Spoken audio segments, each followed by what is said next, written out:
architectural review to order. First of all, I'd like to wish everybody a happy and a healthy new year. Welcome to the first meeting. We have one application to review this evening to discuss for Sunnymead, which is a landscaping plan. I want to welcome back, are they on? I don't know. The applicants. Well, the representative is on, I expect. Hello, Mr. Boyce. Hi, how are you? Welcome them back. And this application is of importance to many, as you can tell by the number of people we have who would like to comment in this meeting. And, oh, I see Mrs. McLennan, welcome back. I see you. To discuss the importance to many because of the trees involved and the proximity to our reservoir, of which we are all stewards. And just as a background, I would reference the code section 65.1C, which provides that the Board of Trustees of the Village of Tuxedo Park determines that the provision be made for the regulation and supervision of activities that would damage or otherwise adversely affect the waters of the Tuxedo Lake Pond number 3 and Weewa Lake. I'm not making that conclusion. I'm just saying we look carefully at those things as I'm sure our applicants are concerned about the reservoir as well. With that being said, the application will require a variance because much of the work is within 100 feet of Tuxedo Lake. And that's really all I have preliminarily. And the first order of business will be that we invite the applicants to present their vision and goals for the project.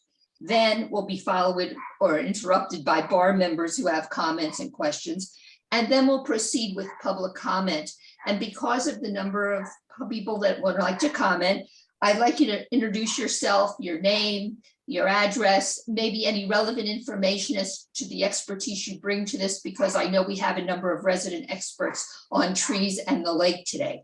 So with that all being said, I welcome the applicants to take the screen and share with us your proposal.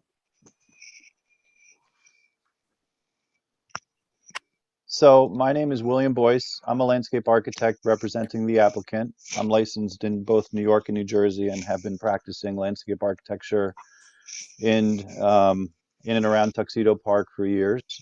I've made presentations to this board before, so Happy New Year and welcome, and thank you for having me back in front of you.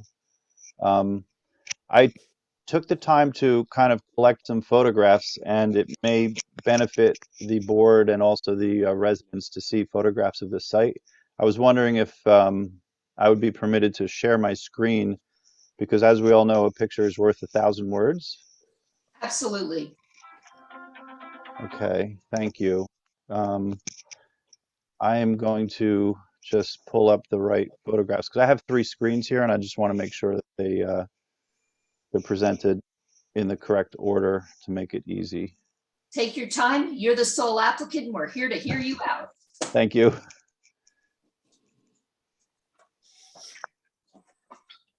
Okay, so I will share my screen, this one here. And is everybody able to see my screen now? Yes. Yes. Okay. Okay, so I believe this picture is the best overall picture I have that kind of captures most of the components of what we're looking to do. This picture is taken from the top of the hill at the base of the home, and it looks down upon the beautiful reservoir that you all know as part of your home. The property line extends right to the very far left of this image, and about 100 feet from that property line is where this tree is.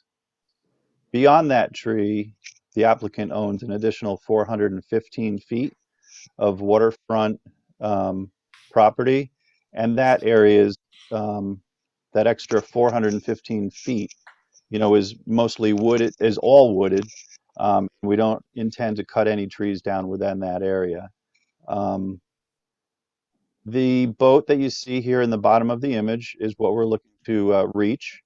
Currently, we reach that boat by walking down a steep slope, making a left-hand turn, making a right-hand turn, and then going through this large gate, which is appropriate for vehicles and maintenance down here, and then going down this trail all the way to the boat. Is that clear for everybody? Can everybody see my screen and that makes sense? I'm clear. Okay, very good. So I'll go to my next photograph now. This is what the slope looks like as it goes down, from the house is the beginning part of the slope. And then there's a line of rocks, and then there's a disturbed area covered in gravel and loose rocks here.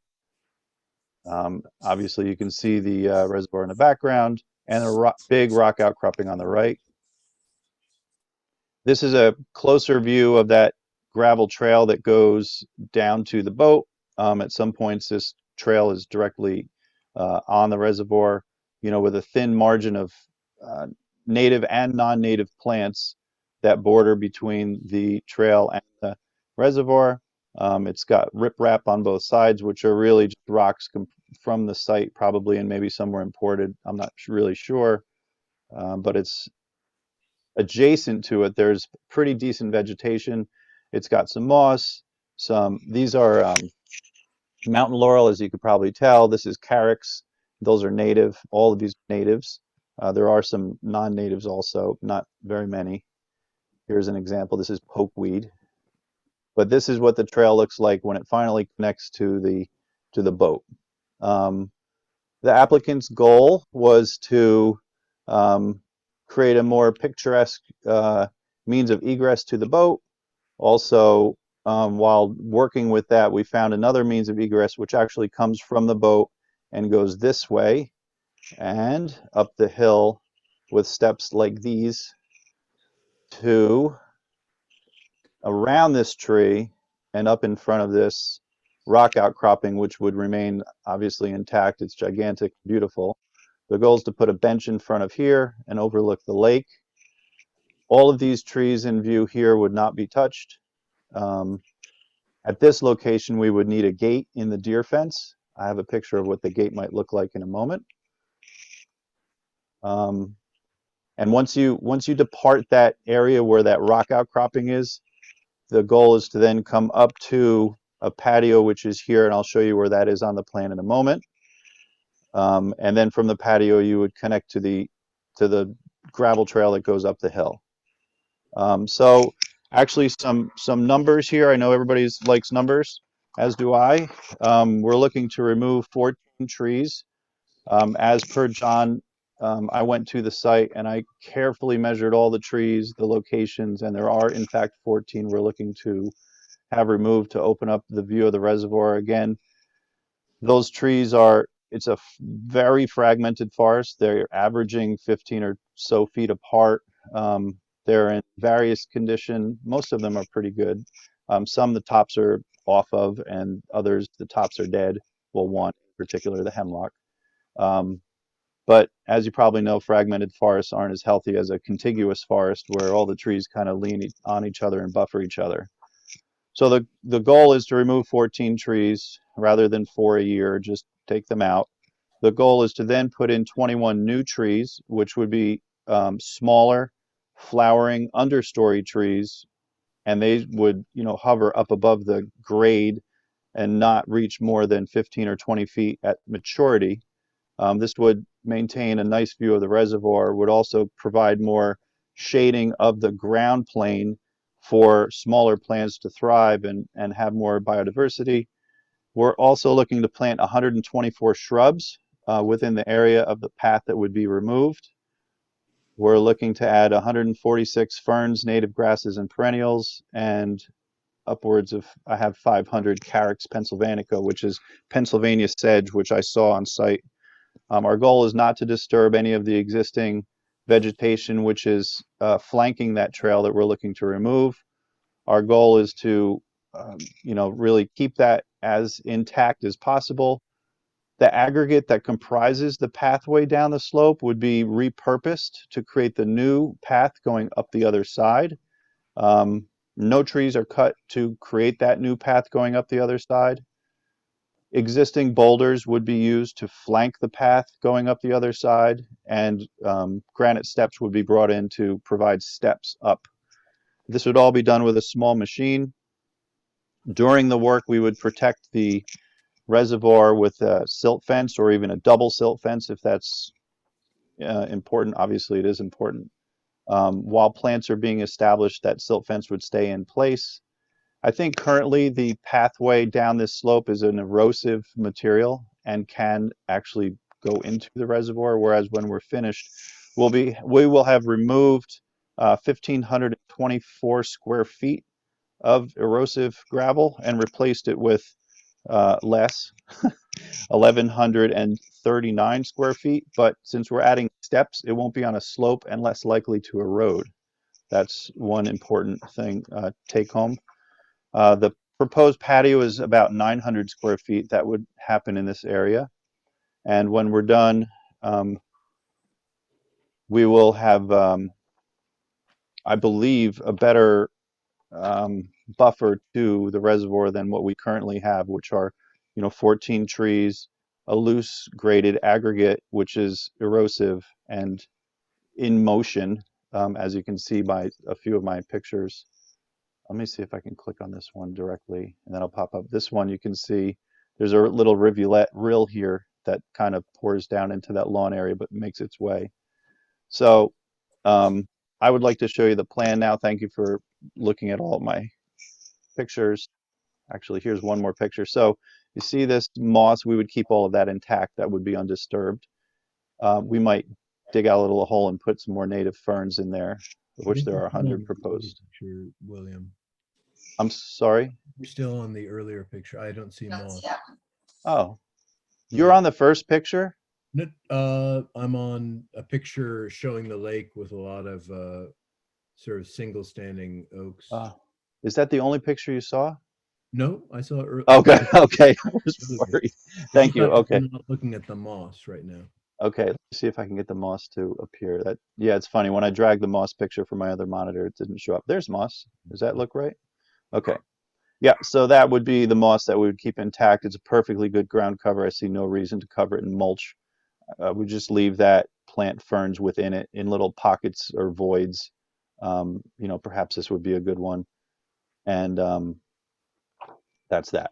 So I'll turn to my plan view now. I'm going to keep this in AutoCAD so I can look at measurements if you like. This is the same plan I presented to you. It's just not in a PDF format. When I presented the plan to John, he asked that I add the 100-foot setback from the reservoir, which is right here indicated in this magenta color. We still just see the moss. Oh, okay. Let me figure out how to not have you see the moss. Thank you for clarifying. I apologize for my technical ineptitude. Here's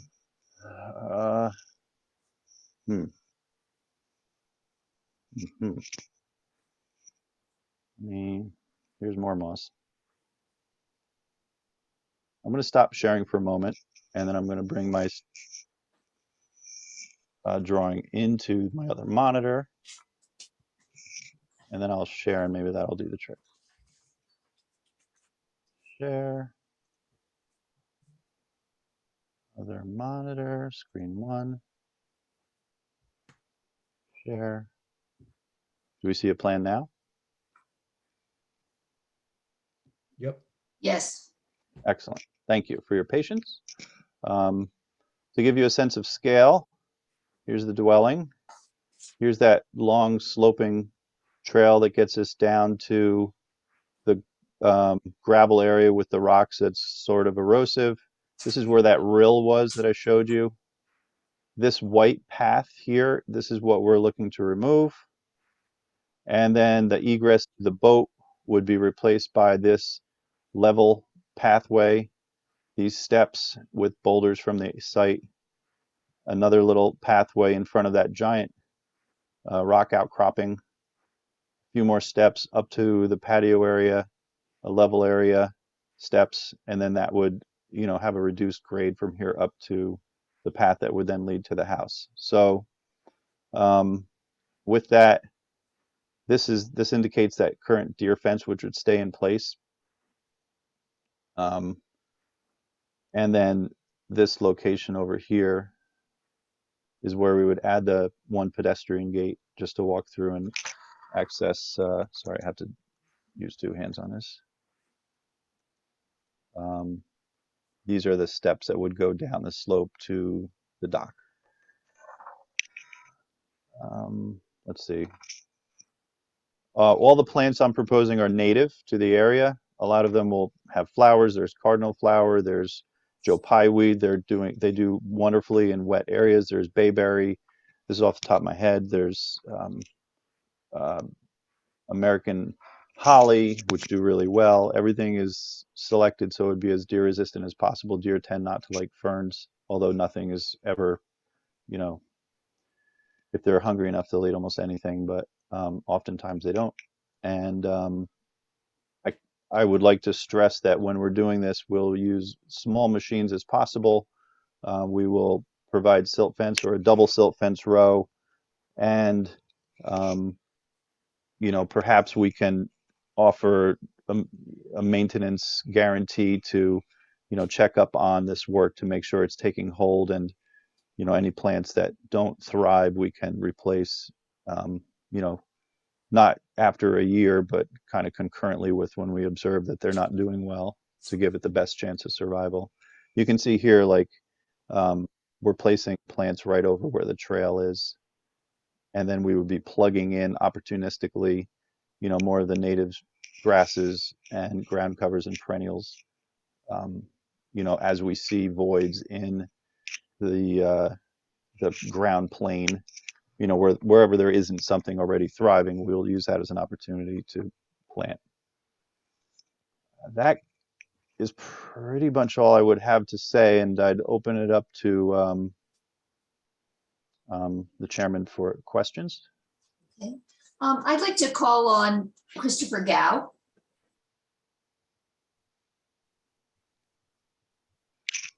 Christopher, are you on? Yeah.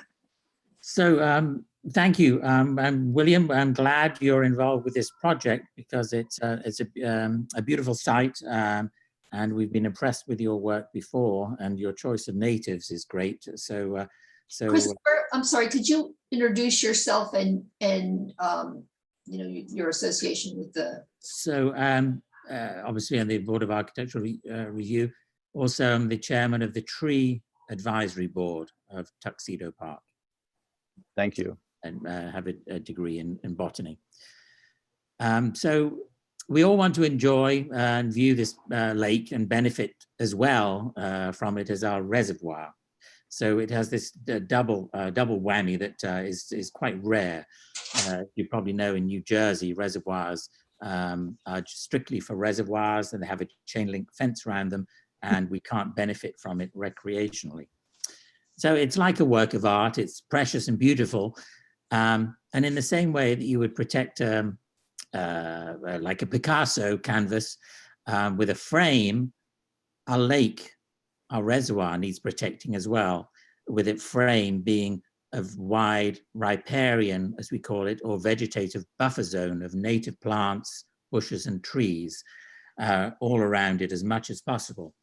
I mean, this analogy is not such a good one because a painting canvas is inert, whereas the composition of the lake is very much alive and subject to climatic variations and the actions of human beings. And the majority of people have a limited understanding of the delicate balance of the environment and the ecology. I think we're understanding a little bit more of late because a little bit like a canary in a coal mine, if you understand that since the 1970s, the bird population, for example, has decreased 30% from then till now. So that's a very dire warning. It may be that, well, 30% isn't much, but if you imagine that's your bank account and that, you know, your bank account is decreasing all the time, it's an alarm. So we have a responsibility to be good, us and everyone, but especially us in the village of Tuxedo Park, to be good stewards of our environment. And lakeside property owners have an opportunity to make a significant difference, both good and bad, often unwittingly, often not knowing. So here with this project, the thing that sticks out the most is the trees. Trees play an outsized role alongside rivers and lakes, especially oaks.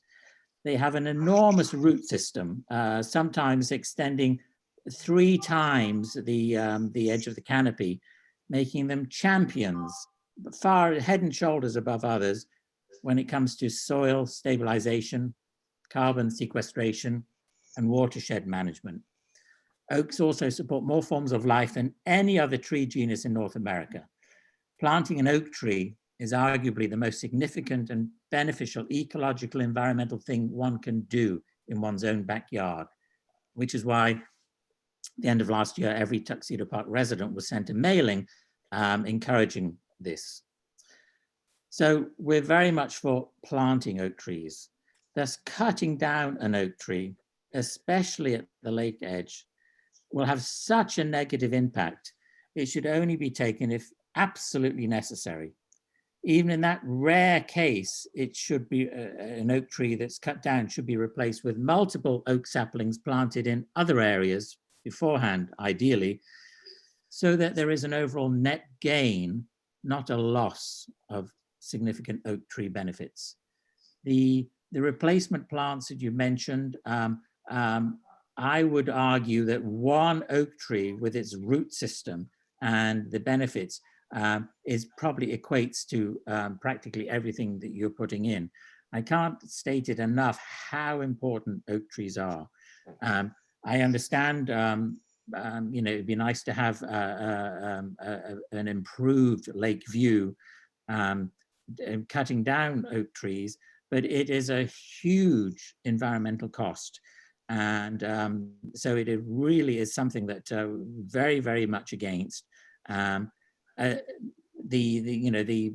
partial view of the lake is sometimes even better than a clear-cut view. So that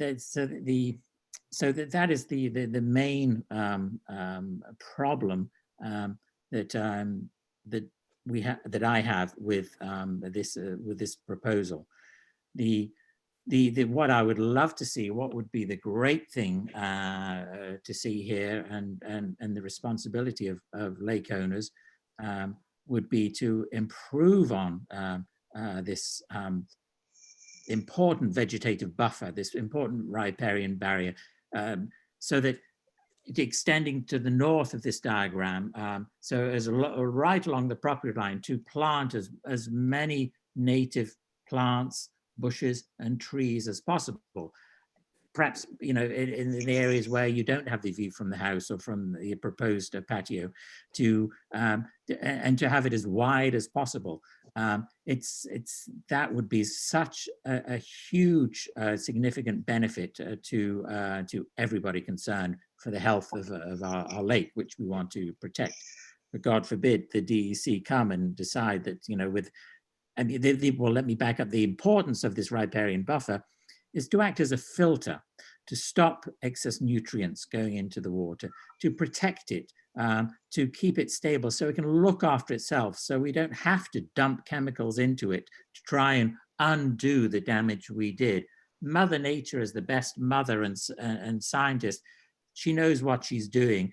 The more we interfere, the more we have to undo. So if we can get it protected so it's in its natural state as much as possible, it's a win-win situation for everybody. So that's let me turn it over to my colleagues, but that's the main points that I wanted to make, that removing the oak trees is a significant problem. Any of the other bar members have any questions or comments before we turn to the public? I do have a couple questions. And as Christopher said, and this is Rob McQuilkin, I'm a member of the bar. It's actually quite a masterful plan, William and Melanie, in terms of what you're trying to take away and what you're putting in its place. It strikes me as in many respects a vast improvement, and getting rid of that friable sort of path to something more stable in particular is very attractive. But I also share a lot of the concerns that Christopher just outlined with regard to oaks and stabilization of the soil and erosion, and also just populations dependent on the flora. So can I just ask a question, William? If you were to go back to, there's a view that the one we were stuck on just before the moss. Sure. Yep. I'm going to stop sharing and then share momentarily. Oh.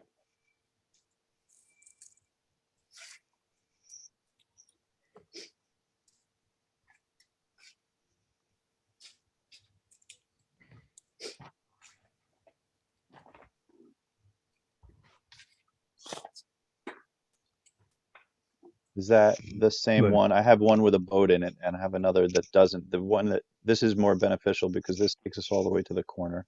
Right, right. So this to the right of these, what look like white pines, or I'm not sure what they are. Oh, right here. Yep. Yeah. So to They're the white right, pines. okay. And to the right of that is where there would be a large terrace, right? Right in this area here. Yes. Um, and which of the oaks just here, to the best of your, knowledge, are you talking about cutting that we can see? So the only trees to be, which we were proposing to be removed, extend from here along this edge to the property line to provide the view of the water, an uninterrupted view of the water. Everything from this one in this direction, these would all stay in our application. So that little Um, grove to the right is meant to stay, as well as yes. larger woods to the beyond that. And Yeah. then if you go all the way over here, there's a one very pretty white oak or something. It's very dark. Uh, it's actually to the left of that. So the one you're touching right now with all of the suckers, that's the Yeah. last one to go, or the first one staying? That's like the last significant one to go. In our application, these are less significant. This one has no top. It's hard to decipher from this photograph, but there's a hemlock here. I think it may actually be in line with the one behind it, and it is missing its top. And then, so no top hemlock. You can see the condition of this one. But the goal is to take these out. I mean, maybe, Would go and I'm, over. So then it was, as I was thinking, it's the first one that you're imagining keeping would be this very beautiful large caliper one to the left of where you are. No, you're talking this is not ours. This is our neighbor's okay, oak. right. And then this one, that one is, I believe, on the neighbor's property as well. Okay. It's really from here this way that would be, right. Again, in this application removed. And then how far do you have another picture that shows the wooded area to the north? I can rifle through my photos quickly. Well, I don't want to waylay you, but I thought if it was easy. I have one. Oh, I wish I have some. Let me stop sharing momentarily, and I can bring this in. Share again, and yes, that's the one. And do that. Can you see that? There's an orange tape measure here. Yes.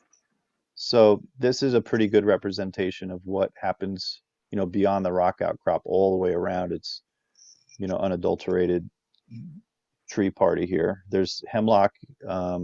Does that go on for another 150 feet or 100 feet or something? Actually more. It goes on for 415 feet from the last tree that we're proposing to cut, which is somewhere behind me if we're looking in this direction. And is that that's pretty dense woods then? Yeah, it is very dense. and there's no plans to develop that at all. And the home really doesn't impact that. It's really kind of a, let me see if I can zoom out on my survey to give you a sense of the scale of that. This may take a second. I apologize, but there's a lot of information to communicate here. This is pretty good. This is actually beyond the presentation that I had given to John. Can you see my screen now with a plan on it, or is it still a photograph? Absolutely. It's a plan. Okay, good. So this is the furthest limit of the home. This is the setback line. These are all trees. Mhm. This is the approximate and varying water's edge. So this is, these are the steps. And to give you the full context, steps are here. This would all remain wooded. And then we would look to remove the path here, and then, change the ground plane here to add, that, roughly 150 trees, shrubs, and ferns. No, not 150. I'm sorry. It's more than that. So 21 trees, 124 shrubs, 146 ferns and native grasses and perennials, and then 500 carex. Although understanding now a little bit more of,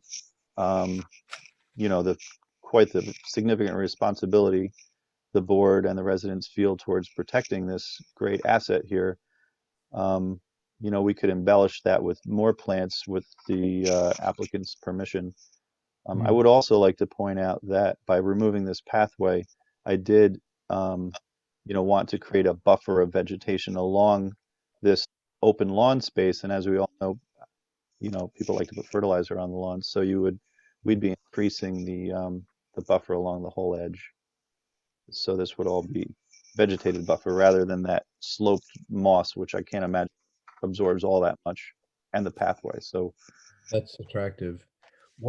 So when you go down to the edge of the lake, right now where the white path is, yeah, I mean, one of the things that Christopher mentioned, but I didn't hear in your laundry list, was the question of a riparian border as such. I mean, are there opportunities there to enhance the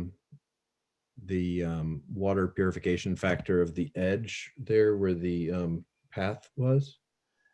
yes, there is. So the path, instead of being, gravel, and would then turn to become all of these shrubs. These are Ilex verticillata, which will create a thicket. Birds love them. They have red berries that, are actually still hanging on their plants right now. They're terrific.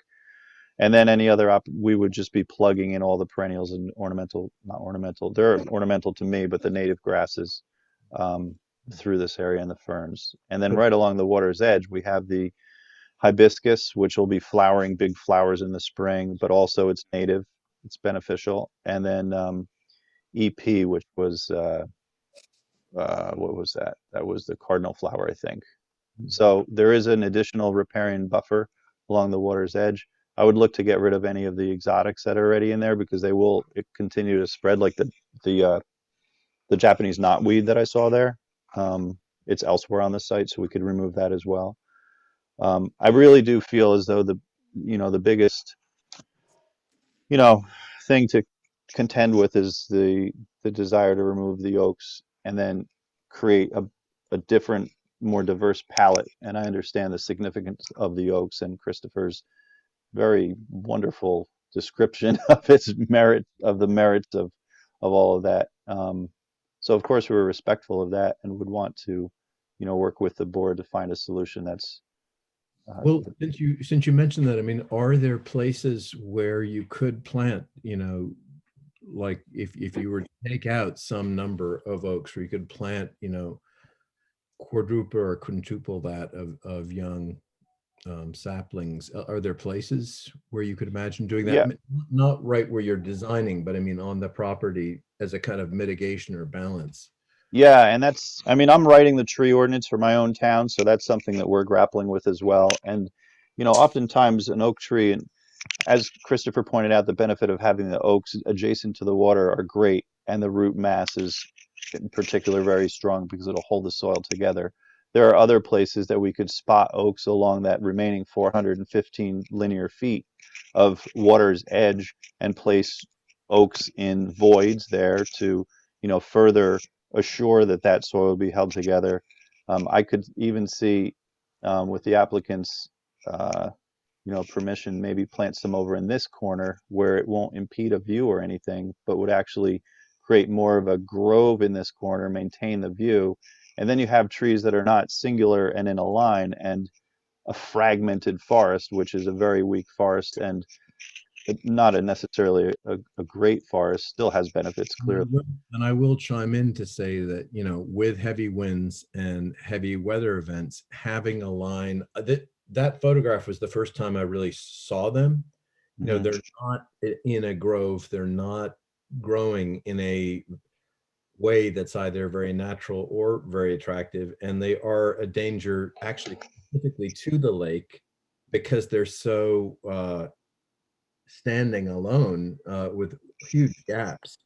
Yeah. And so if one or more of those came down, as many have over the last, since we've been here in 15 years, I've watched things on the other side of the lake come down, massive oaks. It could tear up a huge amount of the lake bank. Yeah. I have I a question. think that Forget how finish how the thought. long would it take for a sapling to give any real protection in terms of its root base to the lake to grow large enough? I mean, to be Well, enough. it's a fascinating Yeah. story below the soil of the roots, and that the roots spread out, as I mentioned, much further than we originally thought, and they intertwine and interconnect. So you have this fantastic bonding under the surface, each tree connecting with the other, with the root system, helping extra support for that individual tree. So that line, that necklace of oaks are all interconnected root-wise and help each other. So it is a significant, there's a significant extra support for each one. And as Rob has alluded to, once you remove one, well, then it's like, that support goes. And often when you see in forests, when a tornado or something has knocked down one tree, other trees fall, not at the same time because a tree fell on them, but because they're exposed in a greater extent to the wind than they were before. And so they fail. So once you start messing around with mature trees, they become so much more vulnerable. So that's why, daisy cherry picking and taking one or two out is like, knocking teeth out. It's the support there, the function of them is severely compromised, and the ones that are remaining, their strength is dramatically reduced. Well, I couldn't agree more, and well put and well taken. I'm not sure, looking at that spindly row, that the gaps haven't already been created. In other words, I'm sure there were quite a few other trees there earlier. I don't know what it looked like, say 10 years ago or 15 years ago, but I feel like a lot of those trees right there are right now quite vulnerable. But it's certainly, I mean, you see the area above and the area below. Yes, a lot of trees have been removed over the years. So it really is in peril, this area, especially with all the work that's going to be done on it. And so removing the last sort of major support system there by taking down these oak trees is you're playing with fire. It's a very thin line that will be crossed doing that, and cause problems. If when you from the boat, if you look at the forested area, you look at Chastellux, below Chastellux, and then this area, it's night and day. A lot of damage has already been done in years past by previous owners, and so it's crying for mitigation. It's crying for help to reestablish it, to get it into a healthy slope. At the moment, it is not in a healthy situation. It desperately needs attention, and taking down the oaks is just the final nail in the coffin. I mean, setting aside the oaks for a second, I mean, just to be fair to the application that you discussed and shared with us, William, I mean, 9/10 of what you're talking about is doing exactly what Christopher is talking about. It is restoring what has been a scoured, landscape, and improving it greatly. And so to the extent that we can keep as much that's great about this application as possible while doing as little damage, in that last 10th of it, which is unfortunately, Christopher would use different metrics, but that, the taking down the oaks. So to the greatest extent, keeping what you're doing here that's good and doing less harm, I guess, where the oaks are concerned, would be ideal. I appreciate that. Any other members of the bar have any comments or further questions?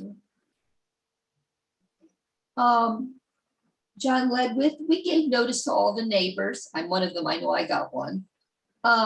Correct? Yes, the neighbors have been notified and the village board members have been notified, given the proximity of the reservoir to the project. John and Sheila, sorry, my mic was Sure, off. go ahead. This is Christopher Boshears, bar member.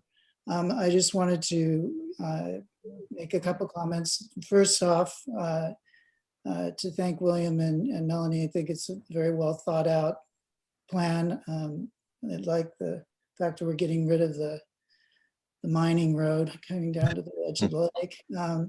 But you're stewards of the property that has been denuded over the years. And I think the planting schedule is amazing.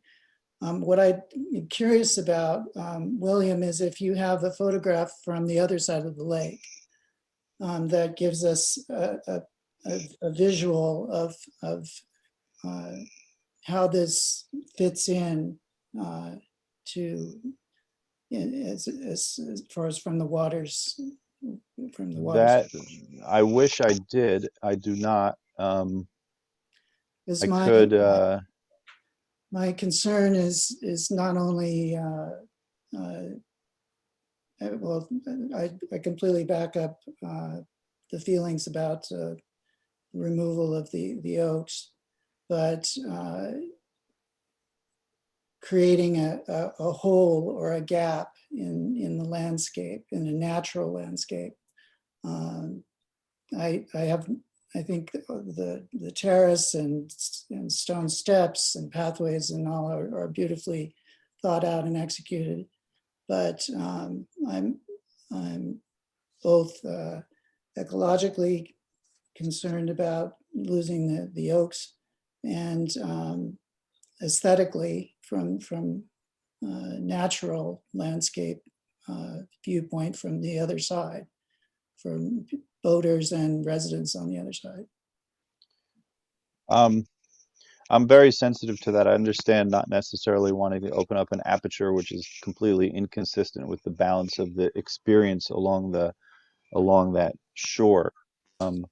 I would like to, I'd like to be in a boat right now so I could measure the average opening for the homes and then kind of be within a margin of error or a measure of consistency with those. But unfortunately, I don't have that ability from my desk today. But it's a very good point. I'm wondering if the best way to view this application is to see it in two parts. Maybe the first part is putting in the hardscape, putting in the pathway, winding it down, remediating that gravel trail, trying to establish a ground plane. Then once that's in place, carefully looking back at the shore's edge, taking into consideration the adjacent neighbors, and then come up with a mitigation plan to not necessarily just remove the fragmented linear forest that we have, which Christopher Gao, you've done an amazing job of expressing the importance of that. I wish you were on my board in Old Tapan. but also to mitigate and improve upon that within the site, because as we all know, this site has been denuded, and our client is really trying to do their best to make it more hospitable to birds and critters and enhance the riparian buffer, because right now it's in shambles with a quarry road down to the boat. It's not even experientially nice. So, sometimes in my experience sitting on the planning board in my own town, I know that applications can't get, approved all at once, and maybe a measured approach is best. I don't, I would leave that up to the board to decide. But I do see inherent flaws in this linear tree assemblage that we have, and I'd love to fix that somehow. I know it's valuable, but I think if we could just push them out of the way a little bit and cluster them better, that would be better. But that's not what we have at the moment. So maybe a site visit with some board members might help. I mean, also, if I could just, if you were to carve out, say, 2 windows with Mhm. just in the picture we're looking at, 3 stands, Yeah, and then enhanced with everything else that you're talking about, perhaps supplemented by another 25 or 35 oaks elsewhere on the property, saplings, yeah, not, sure. and they're healthier the younger you plant them. Well, that's an actual interesting point, because I've found research that shows that saplings that are about 1 inch to 1.5 inches in diameter actually ultimately outpace larger 2 to 3 inch trees that you'd be planting, and they're structurally more strong when they are mature. So I mean, be interesting. and honestly, a lot of other kinds of mitigation are really cost effective and low, fine bore, but easy. For instance, just leaving the leaf litter, Yeah, this entire thing would do so much for the wildlife, for the insects, for the base populations, for the birds, for the purification of the water and the stabilization of the soil. Just, making a commitment not to use leaf blowers. absolutely. And where you have to, mulching as opposed to blowing, where there is any, just doing that would do so much good for the lake.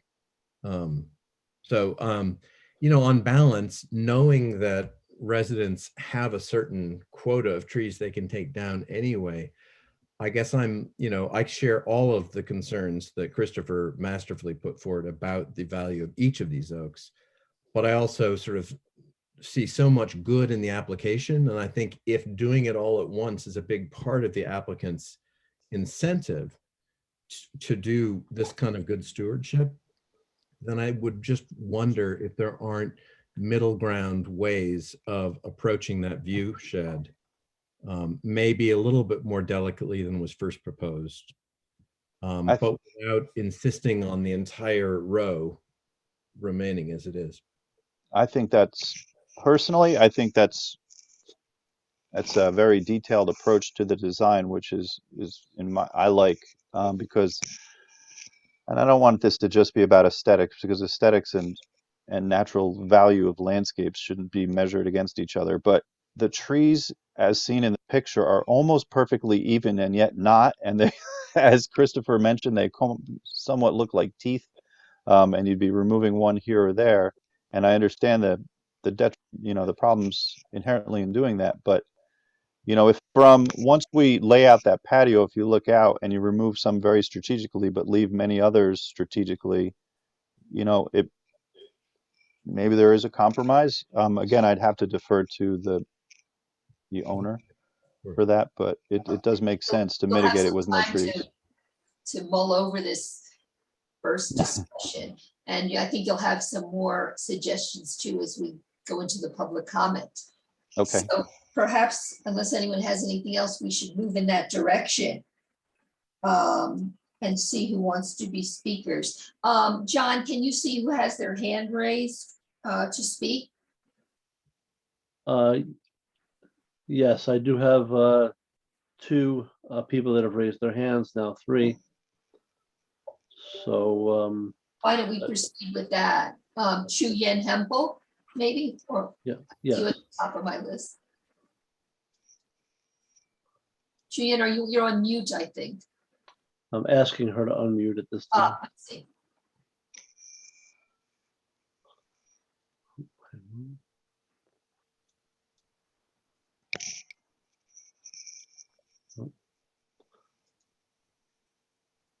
There we go. You're good. Can you hear me? Yes. Yes.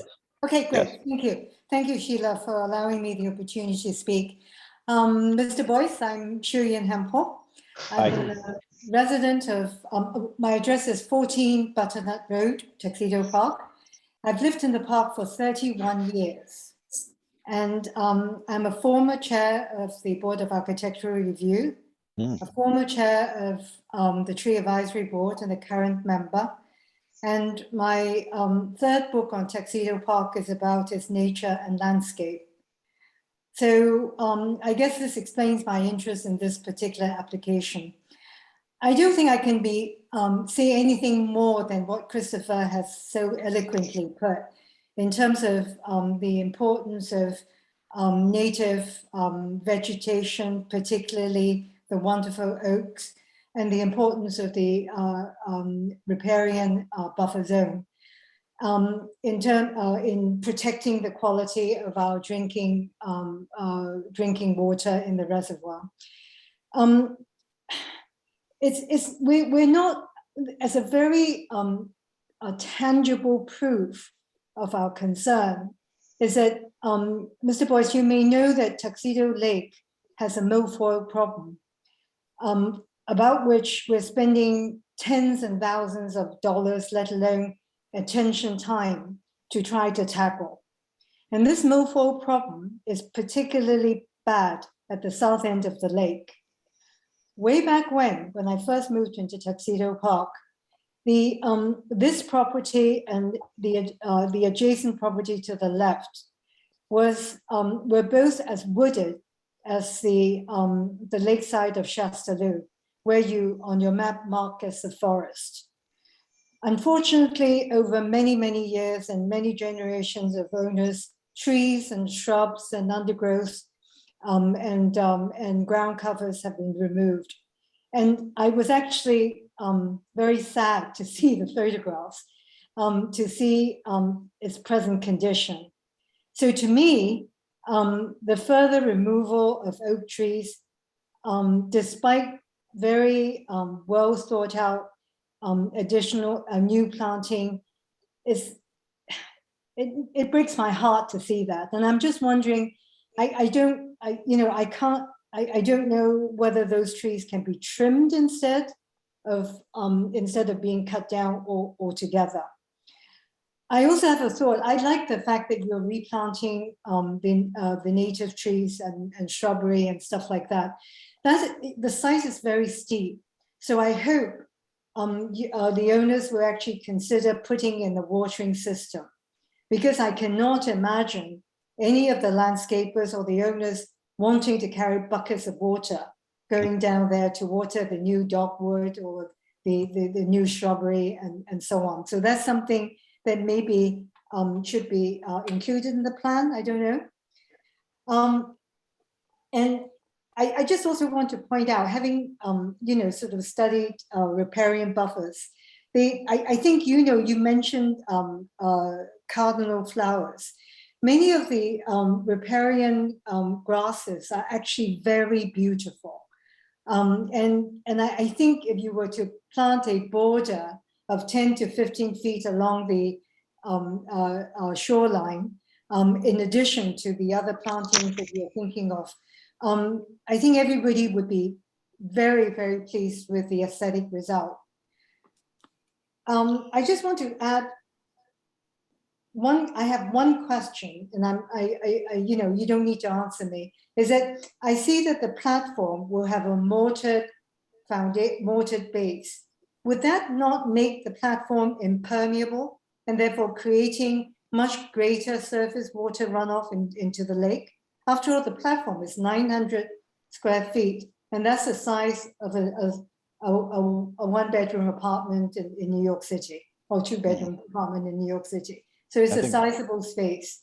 And I will finish here by saying that of the year, having lived in Tuxedo Park for such a long time, I'm a firm believer that we're not just owners of the properties. We are stewards of our properties, and every one of us has the responsibility to leave I'm sure we will at some point leave and go on somewhere else, but we need to leave the property in better shape in terms of its architecture, in terms of its infrastructure, and now most urgently, in terms of its environmental impact. And thank you for listening to me. Thank you, Julian. I think our next speaker is Mr. Hayes. Yes, thank you very much for the opportunity to speak, Chairman Tralin. My name is James Hayes. I'm a resident of Tuxedo Park, and my wife and I have lived here for more than 30 years. I'm an emeritus professor of Earth and Planetary Sciences at Columbia University. I served on the Town of Tuxedo Planning Board. I served on the Village of Tuxedo Park as a trustee and deputy mayor, and I'm currently the chair of the Tuxedo Park Lakes Committee. Now, other members of that committee are here and probably will also want to speak. I am concerned about the plan. I'm concerned about the state of the property as it is now, which is not due to the present owners, but prior owners, that it has been denuded to the extent it has. The underlying rocks in this area are very hard. They're granite gneiss. It's taken 15,000 years to produce the very thin soils that exist. And those soils, as Chris has pointed out, are held in place by vegetation, primarily by trees, but also by shrubs and other things. And we're stable. But there's no question in my mind at this point that this slope is no longer stable. It is eroding. So the rock outcrops will expand, and ultimately, if something isn't done about it, it will be mostly bare rock. That's the way it was when the glaciers left. And if these thin soils are washed away, which they can be, it will return to that state. This is a very steep slope, and there's been discussion of vegetative borders, and vegetative borders are obviously very important in terms of absorbing nutrients, as others have pointed out, but they're particularly important with such steep slopes, when water rushes down this slope unimpeded by vegetation and arrives at the lake edge and goes right into the lake. So a vegetative border, which is very robust, 15, 20, 25 feet, but dense and can be beautiful. And this has been pointed out, and I'm sure the landscape architect is well aware of how beautiful vegetative borders can be. They can be a great addition to the beauty of a property, and they are so necessary on a property such as this. I would strongly recommend, as others have who spoke before me, that a vegetative border be put in along the entire length of the property's lakefront. And I think that it's been mentioned that trees and shrubs are important in terms of holding the soils, but having, and as Rob McQuilkin pointed out, even leaf litter can help impede the deleterious effect of raindrops falling on bare soil. But if the leaves are blown away and the soil is exposed, it will erode. And it is definitely, I'm sure, is eroding. And there's no way that in a strong thunderstorm that soil is not being eroded. And that is bad for the lake. As Chuyin pointed out, she mentioned the milfoil, but we also have algal blooms, which are directly related to excessive nutrients, which are coming from basically from developed properties. The property across the street, the fully across the lake, the fully wooded properties are not contributing to this, but the properties that are bare and without vegetation will. So as I guess Chris pointed out, the more we disturb the landscape, the more nutrients will flow into the lake. So the goal should be to revegetate this property and to put a very robust vegetative border along its edge. I'm also concerned about the patio. We don't have many rules in this park. We're not in any way strongly environmental in our uptake. We only have a few rules, but one of the rules is that you don't put structures, you don't build structures within 100 feet of the lake. And I think that the reason for this is because it's an impervious surface.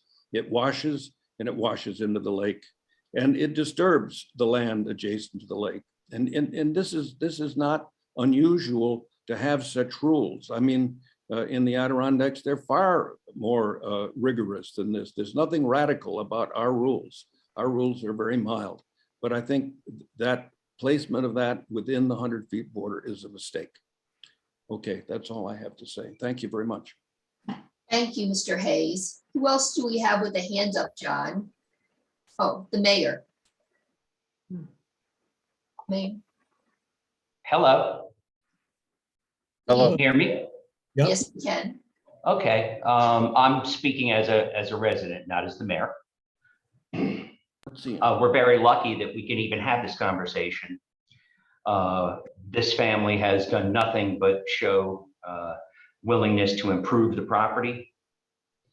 And the requests that are being made, although I highly respect the people that are making them and that I've heard so far, could only be done by a family that is in a certain position, can make improvements, and I do not want to discourage them.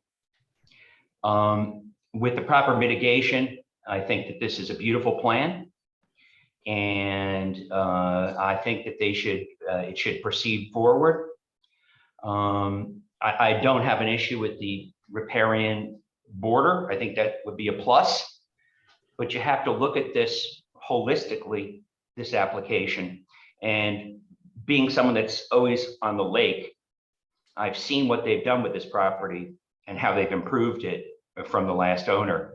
And specifically, when you're on the lake and you're looking at the hill, the steep hill that goes down below the path, when it starts, the first third of the path, grasses, trees, plantings, stop the erosion. They've taken and built stone walls for the cut and fill. All of that has helped mediate the problem. It's one of the, in terms of what they inherited, it's a very, very difficult property to work with. And they weren't left with much. It's not unsimilar to what's happening with the property next door to the north of them. That area is also a runoff area. What they've done so far has done nothing but improve that situation. And you know, it's easy to make requests and ask them to spend more money, but we need to mitigate this, and everyone needs to compromise. And I think that in that spirit, they would be willing to do certain things over time. You can't expect them to do everything initially. Like I said, they've got an excellent track record of what they've been doing so far, and they should be complimented on that. I missed the part about the trees. I apologize. So I really don't, I think you're talking about, maybe they're taking oaks down. I'm not sure. And there were some concerns about that. Again, I would recommend that we mitigate this and do whatever we can to help this application pass. Thank you. I don't know, Mayor, that any of us are suggesting that this isn't a robust plan being proposed, but I think our resident experts are proposing things that may enhance the beauty of the property for the applicants. Chuyen has lists of beautiful riparian border plants, and the plans and the knowledgeable landscape architect was suggesting things, and the oaks, yes, perhaps there is some compromise there. So hopefully, all in all, when we get to the end and work together, everyone will be happy. Those on boats looking at the property from the lake, as well as the residents, and as well as the lake. Who else do we have that wants to speak? Jim Hayes' hand is still up. I don't know if he has another comment or not.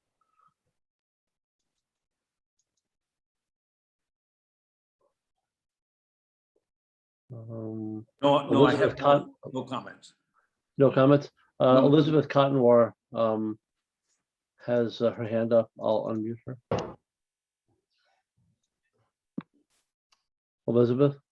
Yes, Elizabeth Cottonwar. I'm a resident, Weewa Road, as well as owning lake property on the reservoir. I guess I just want to add to the voices of Jim Yee and Jim Hayes, Christopher. I agree wholeheartedly with what they're suggesting. The idea, seeing the photos, I'm very familiar with the property from spending a lot of time on the lake. The photos of the oaks, while not the most attractive display, I don't understand the idea that you can't see the lake. I mean, there's plenty of space between the oaks where you get perfect view of the water. So that's just something I was curious about. And I was also in agreement and had questions about whether or not the patio was impervious or not. And that was a big issue as well, where the water would be running off the stone and cause the same kind of problems we're trying to mitigate. Riparian buffers are important. I'd love to see them all around the lake. I highly encourage that. They can be so beautiful and add such a dimension, bringing wildlife to the area, the birds, the butterflies. I have property, have this kind of planting, these meadows and so forth, and it's a real joy for maybe 6 months out of the year. So I guess that's all I have to add. I think it's great that they're working to improve the property, and I fully support that. I guess that's all I have to say. Thank you. You have anyone else, John? No, there's no one else with their hand raised at this time. Okay. Do the applicants have any other comments they want to make? The plan next would be for you to go before the BZA and then and propose back to us whatever you want to. Propose. Okay. I'd like to address a few of the comments that were made, clarify a few points. The patio that we're proposing it directly on top of areas that are already disturbed. So we're not, compacting or impacting or disturbing areas that are virgin by any means. Additionally, it'll be composed of, the goal is to have the base of that patio be composed of the gravel, which is permeable, and currently the path. So, and ultimately it'll be a dry set patio. So it'll actually store water rather than create it. The voids between, the half-inch voids between the bluestone as dry laid will take in the water, and then it'll act as a reservoir. So we're dealing with water volume there, which I think is great. So it's actually good. While it's not plants, it'll absorb water. And actually, having this discussion made me think of a few things. The long gravel path that goes down from the upper driveway area, that it creates some runoff, as you could see with that rill. If I can now channel that runoff and use the base of that big patio as a sump, or deal with some of the water volume created by that runoff, that path, then we're actually ahead of the game. And I think that would be a very innovative way to handle that. We're taking erosive material, creating a large volume for water volume improvement, less directly into the reservoir. Additionally,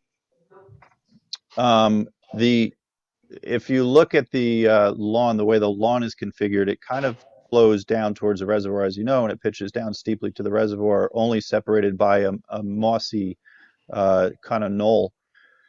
By adding 124 shrubs and 146 ferns, etc., and 500 carex pennsylvanica, we're intending to slow that down. And I could offer, and if the applicant agreed, we could maintain the leaf litter in that area below those shrubs. It would reduce maintenance costs. But in between the lawn and that riparian buffer, if we simply create a lower depression area and a hump before it then goes down again, we could in fact create a rain garden. If we have to regrade it anyway to take out that pathway, that rain garden could act as a water quality enhancement between the lawn, which is fertilized regularly, I'm sure. It'll absorb that, let that sink into the ground, and then only in an extreme storm event would the water flow over that and then down the moss plus all those plants. So minor tweaks to this plan, as much as we already tried to create a new landscape that would benefit the environment. I think a couple minor improvements could really even make it that much better. But thank you all for all your comments. I appreciate what you've contributed. I wish we had you all in our town. Very thoughtful. Thank you. Well, I appreciate your creative on the spot thinking, and I imagine there'll be more you come up with at 3 a.m. I do. You can see the rest of my office is empty, but yeah. But in any event, we'll look forward to seeing you again, and we appreciate you listening to our ideas, and we hope it'll be a win-win for everyone ultimately. Chairwoman Trellin, Sue Haywood has her hand raised. Oh, I'm sorry. Thank you. Okay. I'm sorry. When I was, when my video wasn't on, I couldn't find the way to put my hand up. I back everything that Rob, Chris, and Jim said. I'm on the Lakes Committee. I live 167 East Lake Road, so I am fairly adjacent to this property. Can't we just leave those trees? Can't they look at the lake through those trees? Do we really have to? I was horrified by what Chris Gow said about 30% of the birds are not here anymore because of the fact that we are denuding the landscape. The more we can leave things natural and enhance the landscape. I love the idea of all the plantings you're going to do, because last year when we saw this from the lake, what the previous owners had done, we were just horrified with it was just down to rock. It was just awful. So please, we want the place to be as natural as possible. I really feel very emotional about this, and please don't dismiss what Rob and Chris and Jim have said, because they're very knowledgeable. Okay, thank you. Thank you, Mrs. Haywood. Thank you. Okay. John, are we good? We have everyone spoken? Christopher Gow just raised his hand. I just wanted one last thing. So just to summarize, the ultimate aim is that we want to raise our glasses of pure, clean Tuxedo Lake water to the McLennans at the end of this project to say, bravo, thank you, thank you, thank you for being such good stewards and being great neighbors in the park and working to find the right compromise so that it's a win-win situation for themselves, for the village, and for Mother Nature. And we look forward to that, and we'd be so grateful and appreciative. And you would set a precedent and be the poster children of Tuxedo Park for what is the right thing to do. Thank you. Thank you. Thanks. Okay, well, thank you for coming before us this evening. I think that ends this discussion of the application. And I think we have some minutes to approve, don't we, Desiree? Yes, we do. November 18th. Doesn't feel like it was that long ago, but it was. Okay, I'd like to make a motion to approve the minutes of the November 18th, 2021 meeting. Is there a second? Second. All in favor? Aye. Motion passes. Thank you. I'd like to make a motion to adjourn the meeting. Is there a second? Yes, indeed. All in favor? Aye. Meeting adjourned, and thank you, everyone. I learned a lot. Thank you. Thank you. Thank you, everyone. Thank you, Good Sheila. evening, everybody. Thank you. Good night. Good night. Good night.